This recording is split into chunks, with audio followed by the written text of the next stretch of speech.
How to marry Prince William. Once upon a time, in a kingdom not very far away, there was a girl called Jemima who dreamed of marrying a prince. Not satisfied with any old prince, she set her sights on marrying the heir to the British throne, the handsome and charming Prince William. Jemima asked wise and all-knowing VideoJug for advice on how to catch the elusive William, and this is what VideoJug said. Step 1. Where to find him.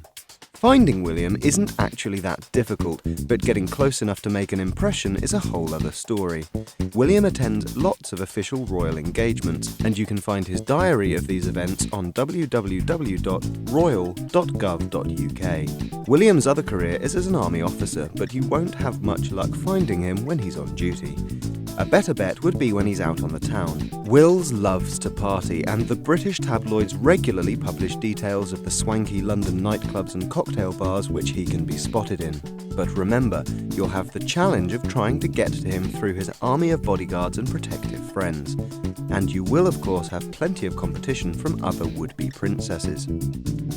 Wills is also a keen sports fan and enjoys playing and spectating at rugby, football and polo matches around the UK. Once you've caught his attention at one of these events, you then need to start making yourself part of Will's world. Step 2. Fitting in. These days you don't have to be an aristocrat to marry into the royal family, but it does help. As always, double-barreled surnames are a great indicator of posh credentials. William has one, and you'll need one too. Adding on your mother's maiden name should do the job. Jemima Jones. Just won't do. Jemima Hamilton Jones. That's better. Jemima Hamilton Henley Smythe Jones. Might be a bit too much. You also need to sound like a royal to fit in at Buckingham Palace and Windsor. How do you do? Just won't cut it. How do you do? That's more like it. Step 3. Look the part. To be a princess, you need to look like a princess.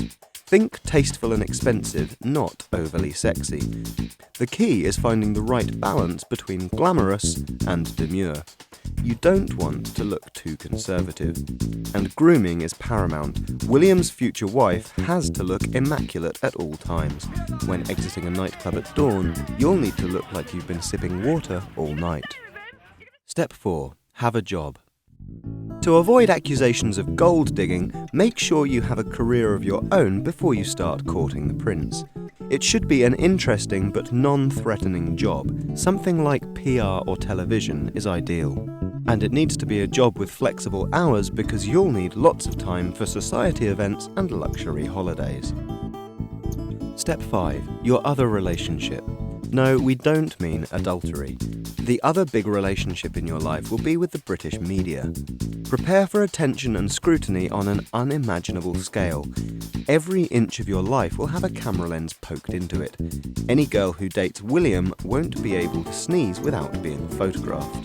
And if you have skeletons in your cupboard, be assured that they will be found. Your past record has to be whiter than white if you want a place in the royal family. Step 6. What if? One day, Wills will be king, which means you would be queen. This won't be easy. You'll have to share him with his military career, charitable work, and many royal engagements. On top of this, you'll have the duty of producing an heir and a spare. This should be done promptly after marriage and not a minute before. On the other hand, you'll be embarking on a life of unimaginable wealth and privilege. So if none of this puts you off, then go ahead and accept William's proposal. And hopefully, you'll live happily ever after. Done.